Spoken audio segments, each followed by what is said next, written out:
Þetta var verkefni 9. Við erum búin að búa til layera, við erum búin að setja grunnmyndina og búin að setja S-þrefið. Næsta skref hjá okkur er að setja upp hérna raflandafning inn á grunnspjalið og ég segi hérna í leiðbeiningunum að við ætlum að setja upp raflandafning og í grunnspjalinu eru blokkið með raflandafnum. Við ætlum að staðsetja það samkvæmt meðfylgjandi fyrirmynd. Ég bæti einnig við testa sem vantar hérna og ég ætla að útskýra hvað testin þýðir hérna. Það sem stendur hérna T1 er rafmagnsstefnan sjálf. Hérna ef það er eitthvað tala yfir tengla þá stendur það fyrir fjölda tengla. Hérna eru 3 tenglar í röð. Ef þetta er 2 þá eru 2 tenglar í röð. Ef þetta er ekkert þá er þetta bara 1 tengil.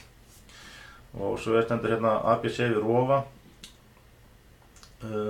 Þetta þýðir að þetta er fjöldi rofana þarna. Þú getur talið A, B, C, D, E og þá eru þarna 5 rofar.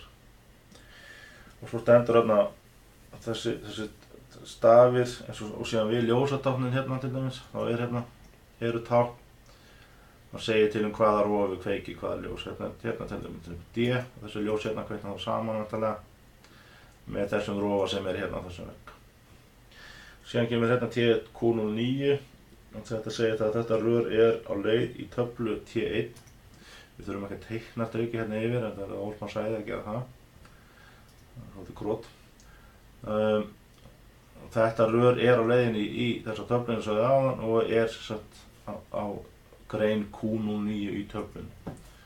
Við erum ekki að fara í að gera töflu núna, en ég ætla aðeins að sýna ykkur bara svona fljótu bragði hvernig við vinnum með þetta. Við erum með táknasúpuna hérna. Táknin sem við notum samkvæmt IST. Við raflanda höfnu í íbúðuna. Hérna eru samskipt. Við þurfum ekki að fara neitt djúpt í þetta hvað þetta þýðir endilega. Þið sjáu hvað þetta er hérna. Þetta er hérna rofi almennt tákn, það er einpólarofi.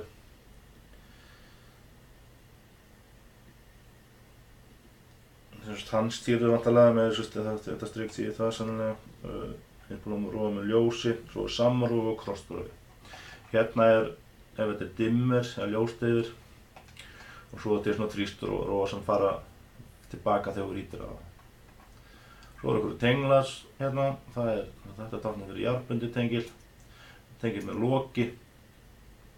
Og svo er hérna einhver jarðtengistæðla sem er sökkurskuld til dæmis eða jarðbinda sturtup og svoleiðis, það var hægt að nota. Svo erum við hérna dósir, þar sem dósir eru settar í vegg eða í loft. Ef að striki er í stað þá er þetta dós sem fer á vegg.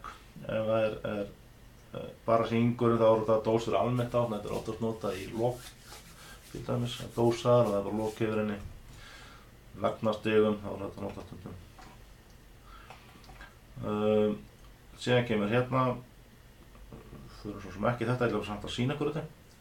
Fjarskiptatengill, þetta er þessi Cat5 tengill eða símatengill sem er á veggjum. Þetta fyrir tölvulagnir og annað. Loftnet almennt tákn, svo setjum maður fyrir framan þetta fyrir fjarskipti, þetta fyrir símatengill. Í dag er þetta náttúrulega orðið svolítið saman, tölvutengill, loftnettengillinn og símatengillinn er runnið saman í einn. Hérna er tákn fyrir rafmagnsfurðalæsingu, dýrabjöllu fyrir utan, loftnettáknið. Og svo hérna eru, ef við erum að fara með á milli hæð, kannski frá fyrstu hæð upp annar hæð, þá notum við þessar pílan upp, lögnin á leiðin upp, pílan niður, lögnin á leiðin niður. Og hérna er einhver píla sem að stýra að lögnin að fara í gegnum hæð, kannski hún kannski fara frá fyrstu upp á þriðju hæð og setjum við þetta tákn á annarri hæð til að sýna að þarna er bara einhver rör sem er að fara í gegnum. Svona er ljósatáknin okkar. Við notum þessi hérna, ljós í loft, almennt tákn, þetta bara er sett á þetta sem ljósastæði í lofti. Hérna er ljósastæði á vegg. Og svo er þetta hérna almennt tákn notað, þetta er til dæmis notað sem er innföll ljós. Og síðan erum við með skýringarna hérna sem við förum í þegar við setjum upp teikninguna og hérna stendur sko hver hæðin er á rofunum til dæmis. Alltaf miðað við fullt frágengið gólf. Hver hæðin er í miðja dós, hæð rofa er í 1100 mm, 1,1 metr. Það tengla er í 20 cm eða 200 mm. Og ef það tengill er við rofa þá er það rofahæð. Maður getur að fara með dýpra í þetta, en þetta þýðir að það búið að segja okkur hæðina á þeim tenglum og rofum í þessari tekníku hjá okkur. Og svo svona almennir skilmálar, hver sverleikinn á vírum og annað. Þetta fari ég sérstaklega til ég fer í raflagna áfangan. Og svo hérna líka táknasafn sem nýtti notið þegar setið upp teikninguna og eins þetta hérna. En núna ætlum við að setja upp táknin inn á teikninguna og ég ætla að byrja að sýna ykkur allir þessi tákn sem eru hérna uppi eru hérna inni sem blokkir. Fyrir með insert, skrollum hérna niður og eru hérna alls konar blokkir. Þetta er húsgögnin þar sem er komið með arkitektteikningunni og síðan eru hérna inni raflagnatákning. Þetta eru sömu tákninu en ég var að sýna ykkur áðan. Síðan getið við notað skipuna ef þið munið þessi heiti. Það er náttúrulega það sem maður gerir þegar maður er að teikna og alltaf þykir tíma og vera sneggir af hlutunum. Þá lærir maður þessi heiti og þau sem eru að vinna þetta með lagnateikningu dagstaglega, þeir læra þessi heiti mjög fljótt. Þannig að hérna, sko, ef við erum með frítt borð og skrifum hérna inn, ins, svona, enter, þá kemur þetta upp svona og svo ítið bara R og þá fáum við strax rofa þarna. Ítið svo OK, þá eru konur með það hérna skrollandi í höndunum á okkur. Og þið setjið þetta þá bara upp samkvæmt sem að fyrirmyndin sem var hérna. Þetta er ekki 100 hættir nema staðsetjandi alveg korrekt eftir bókinu. Þetta er svona aðeins meira líf og með raflagnateininguna þegar þetta er meira táknrænt heldur en hitt. Þetta sýnir ekki beint að lögninir og rófinu séu nákvæmlega hérna vegna þessum við setjum þetta. Heldur reglan svo, hann er settur 100 mm frá 120 mm frá þurrðagati áður en höfum sett í. Og þeir sem að vinna við lögnina þeir vita það að við þurfum ekki sérstaklega að sýna það á teikningunum sem slíkri.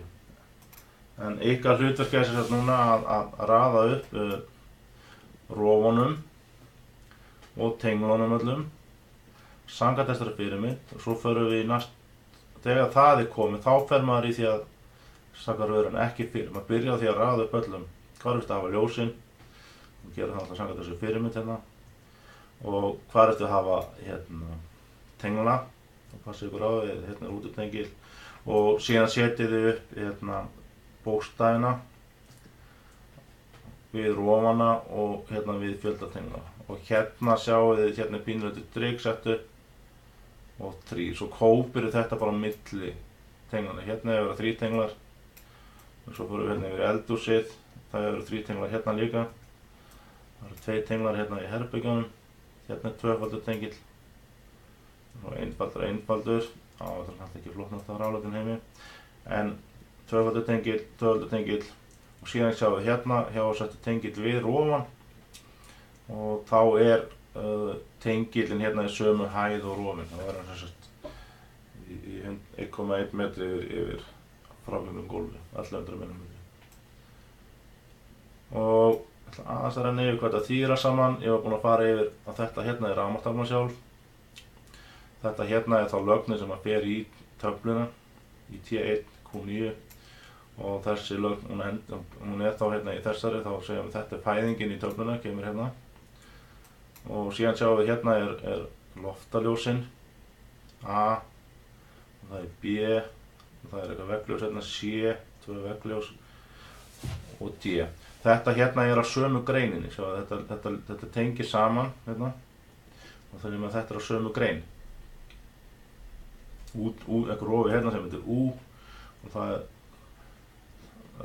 það þýðir það að þegar svona bókstafur við rofan þá er einhvers staðar á þessari grein einhvers staðar ljós sem er merkt U og það kveikir hérna útiljósa.